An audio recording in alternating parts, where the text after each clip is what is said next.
What up, Internet? Beagle Eye Vision's here with another book review in the second book in the Barcode series called The Barcode Rebellion by Susanne Weyn. These books are awesome. Books are awesome in general. And also, I just gotta add this, natural law is the key to freedom. Without natural law, we will never have freedom. Just gotta add that. Okay, so Kayla has resisted getting the barcode tattoo even though it's meant forfeiting a normal life. Without the tattoo, she's in exile, but she can't stay in exile for long. For reasons she doesn't completely understand, but will soon discover. Kayla is at the center of a lethal conspiracy that will soon threaten the very notion of freedom. Kayla can either give in to the barcode, or she can join the resistance and fight it. The choice for her is clear. It's time to fight. They want your identity. They want your freedom. They can't have them. I like that. Susanne Weyn, you're awesome. Shout out to Jasmine for running the camera and making sure it doesn't shut off on me, because this is the fourth time we've tried to record this. But anyways, Barcode Rebellion, it opens up at the beginning. The news is still manipulating the public's view of Kayla, making Kayla out to be this bad, evil person, even though she literally hasn't done nothing wrong. She hasn't killed anybody or murdered anybody or, done anything immoral. They do have to steal. That's what I'm about to get into. This starts off at the beginning of the book. They're still living in the Adirondack Mountains, and her and Mafumbe they're traveling together. I forget what they leave. They leave the compound for some reason. I bet it's to go get food. The book starts off. They're trying to get food. They're stealing food. Kayla is on the news at the beginning of the book. Kayla has stopped being a resistor. The book opens up with a news article, and she has a barcode tattoo now. She's saying it changed her life. Her life is now easier. That she has a barcode tattoo. All this, manipulation and lies. Mafumbe, her boo thing, her boyfriend, he does a lot of poetry, which I think is totally awesome. All these resistance characters, they represent natural law. They represent sacred feminine, sacred masculine. They never give up. Mafumbe does a lot of poetry while Kayla does art, and the way she does art is they don't have money. They don't, they can't go to a store because without the barcode tattoos. Barcodes are now illegal in this book too, but it's now a law. Cash has been ridden. It's gone. There's no more money anymore. And so they use charcoal from fires for her to do her art. She does all these paintings, and that's the same way the Native Americans made art too. They used charcoal, and they even, to make their canoes, they had to partially burn their canoes and then get the char off, and then before they could use the canoe on the water. And Mafumbe and Kayla believe that the media have created a deep fake of Kayla, like I was saying on the news. There's this fake Kayla. She's super clean, new haircut. She has, freshly dyed hair, as the newscasters do. They always have.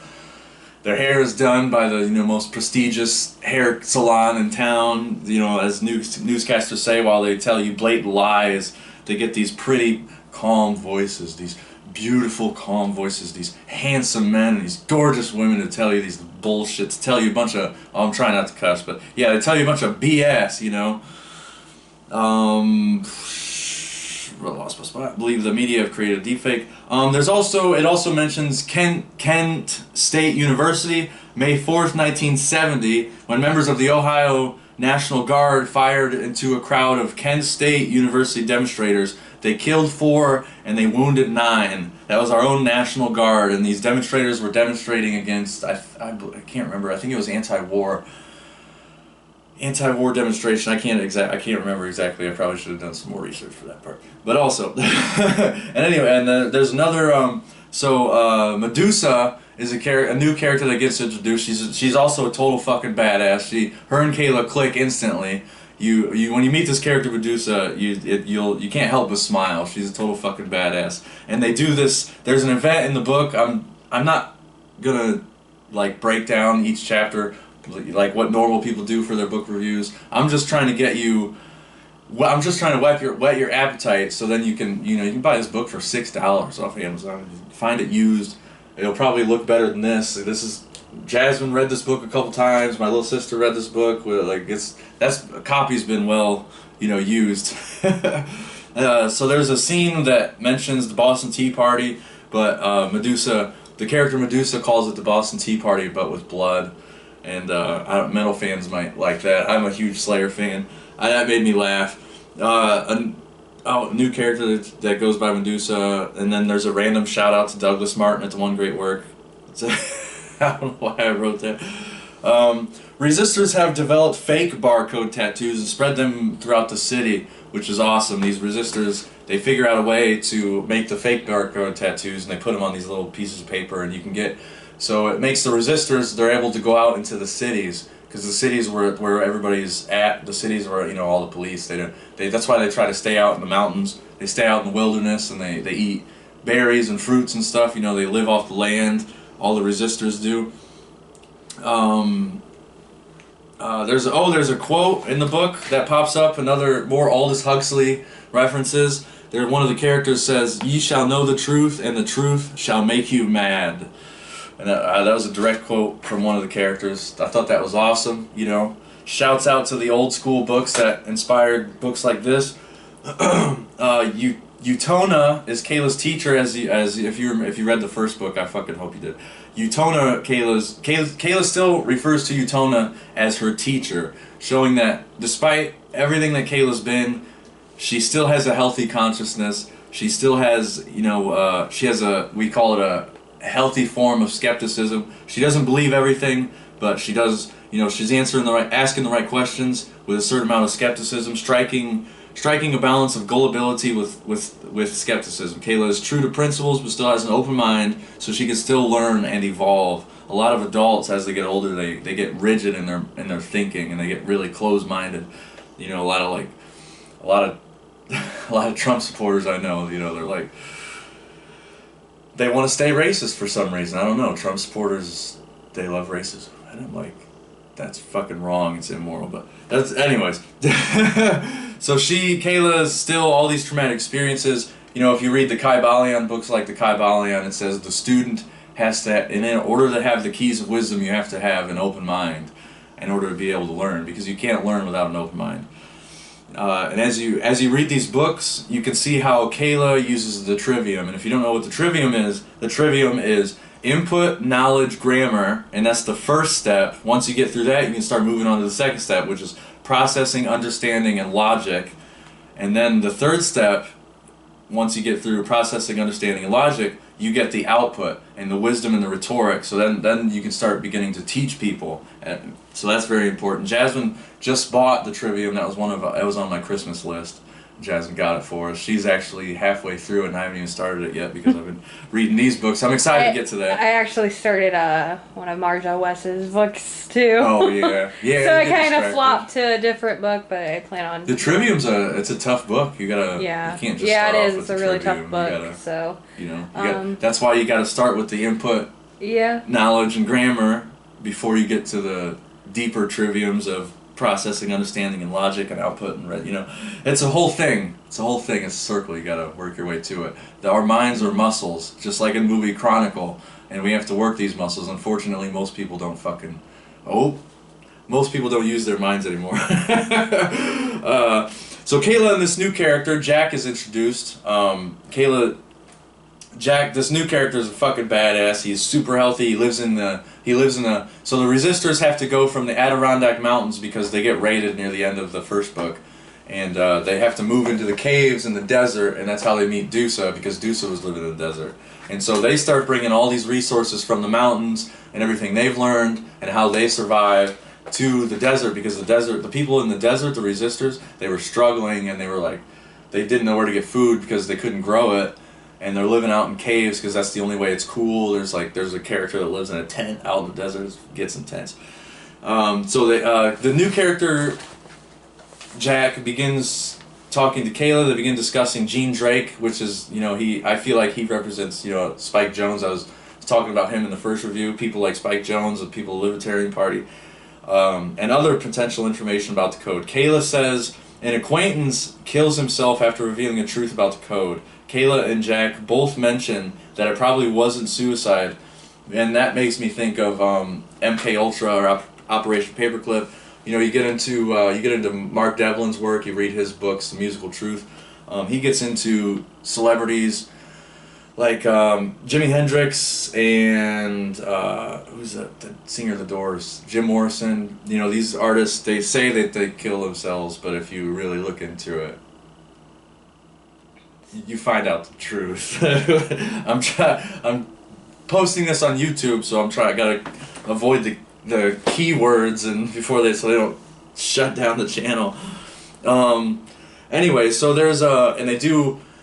So they're living out in the mountains, they live in the cave, and something that's very important is that they have to face their fears, you know, like every Matrix movie, Neo starts off asleep because he still has to face his fears, he's still got a lot of work to do. So in the desert, they do this thing called the firewalk. They lay out a bunch of coals, and everybody in the group, all the resistors, are taking turns and walking across and they're doing it the firewalk. Shout out to Straight for the Path because they have a song with the chorus Firewalk. But also, the Firewalk is very symbolic in occult initiations. It's referred to in David Lynch's Twin Peaks, which is a very informative allegory that Jay Dyer gets into.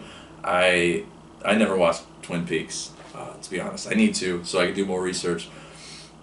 All these references, Easter eggs, and nods to all this, like I mentioned, Aldous Huxley and Operation Paperclip and Kent State. These are all. So if you're a skeptic and you say, oh, how do you know the author? You know, I get in a lot of conversations. How do you know the author is referring? That's what she means, or in the Matrix. How do you know that in the Matrix they're referring to 1984 and A Brave New World? Well, it's like if you just pay attention to all the Easter eggs and the head nods, the head tilts. That is our empirical evidence for why these books are about that. It solidifies the idea of the allegory.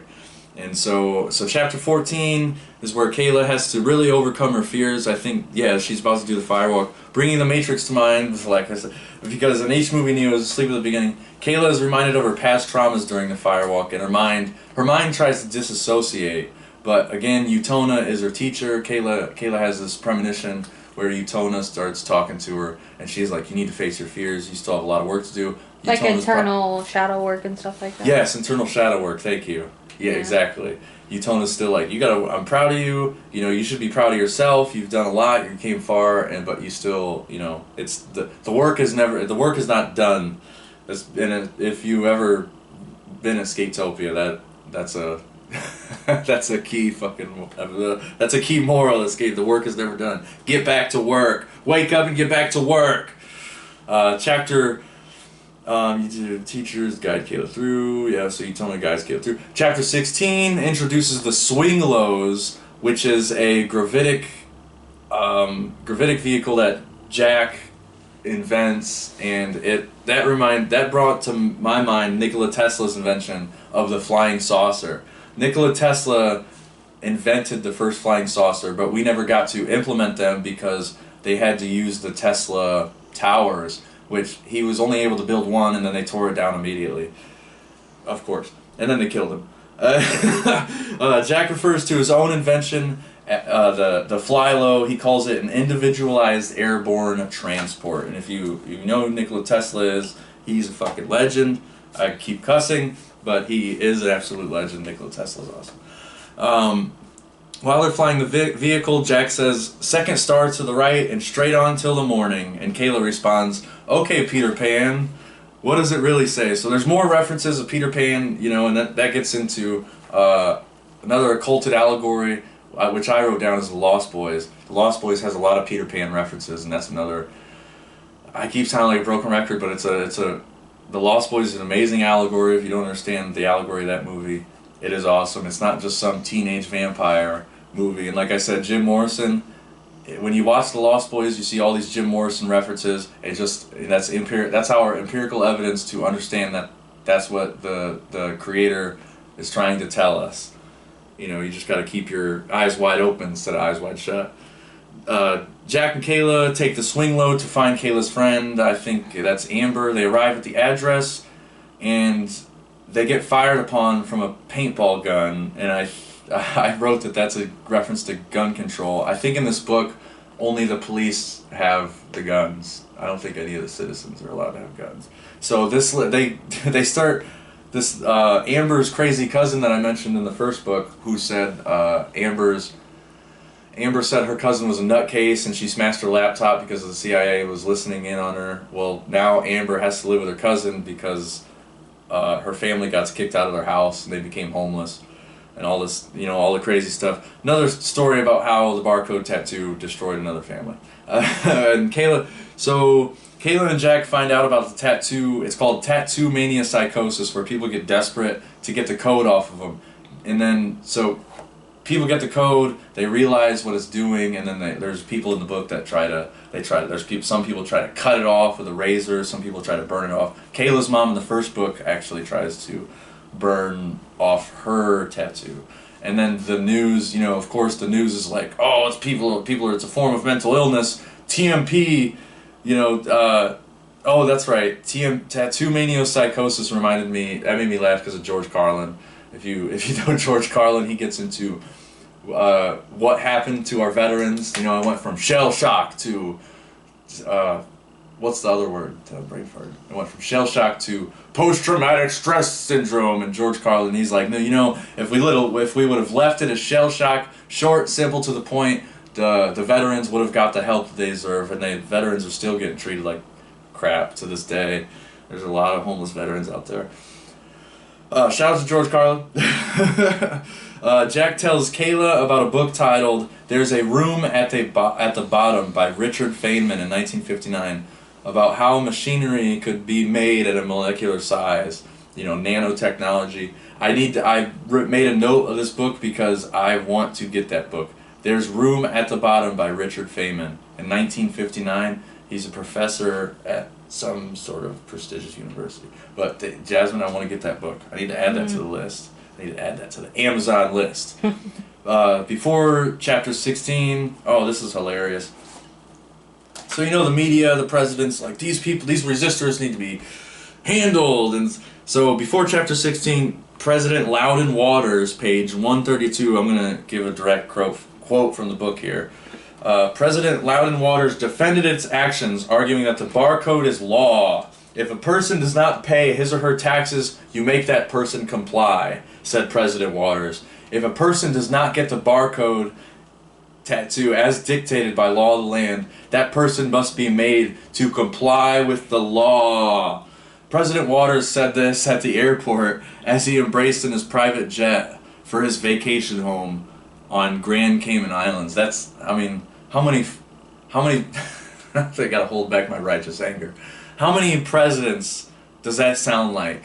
I can't even. And then he says this, pay your taxes. If you're not complying, you need to make that person comply. And then he gets on a private jet to go fly to the Grand Cayman Islands. What a joke. Okay. Well, and then chapter 16, Kayla meets another potential clone, and chapter 16 starts getting into SRA, which is satanic ritual abuse. I don't know if I'm allowed to say that on YouTube, but hey, if they shut down, we have backups. I already know what's the next platform that I'm going to, so go ahead and shut me down, YouTube. Starts getting into SRA, satanic ritual abuse. Look into Sean McCann at Wake the Dead and James Cordner at The Hitchhiker's Guide to Truth. Those guys do awesome work on SRA, satanic ritual abuse, the victims. They get into what's the one we kept talking about? Circumcision. They get very deep into circumcision. It's very intense work.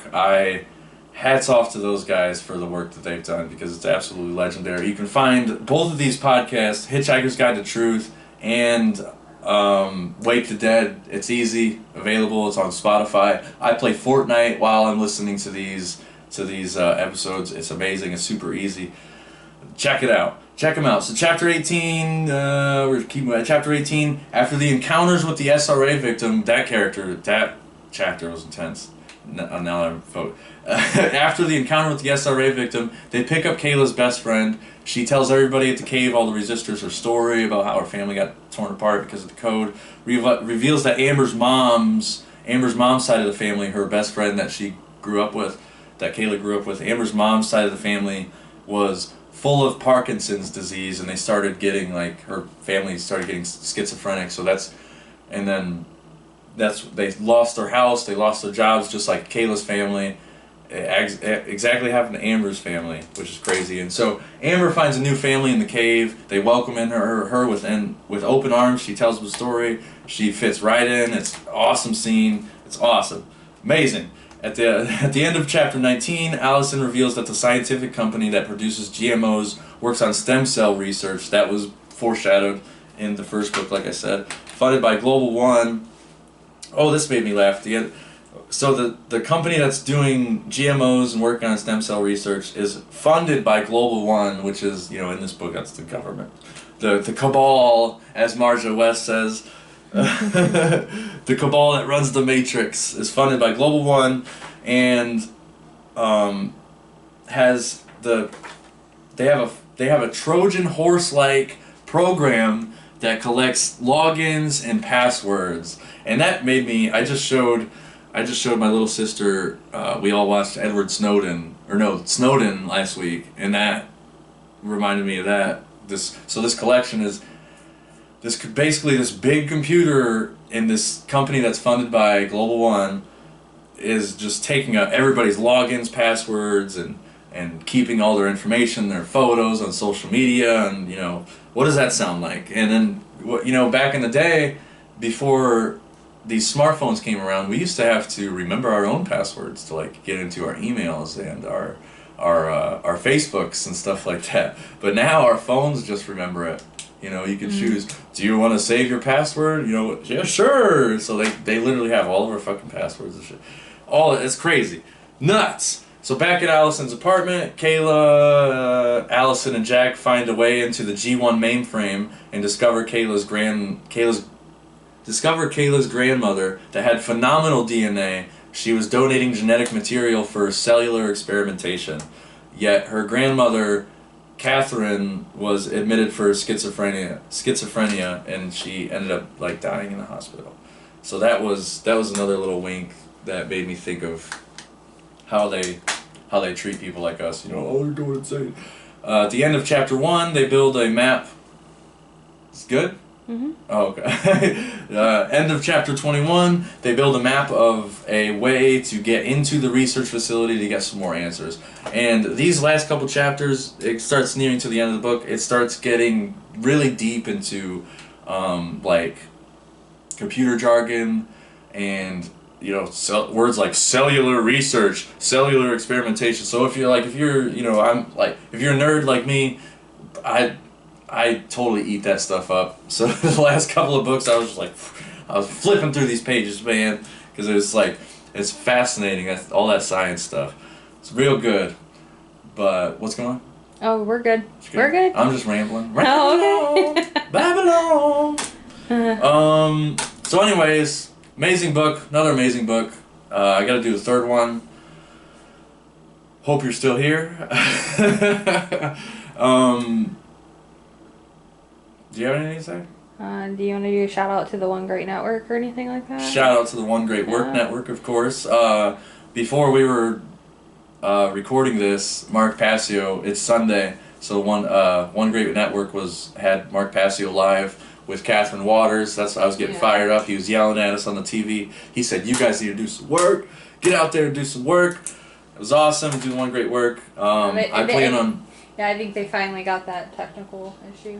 Since we're still recording, just a little updates. I am playing a show. Do you want to bring up the flyer? Can you find the flyer? Flyer. You can. It's on my phone, or it's on your phone. Oh. So we're playing Carl's Tavern at July 27th and 28th. Plays Carl's Tavern with Team Unity. It's gonna be awesome. 2 Reds there, Cognac's there. New Haven, Indiana.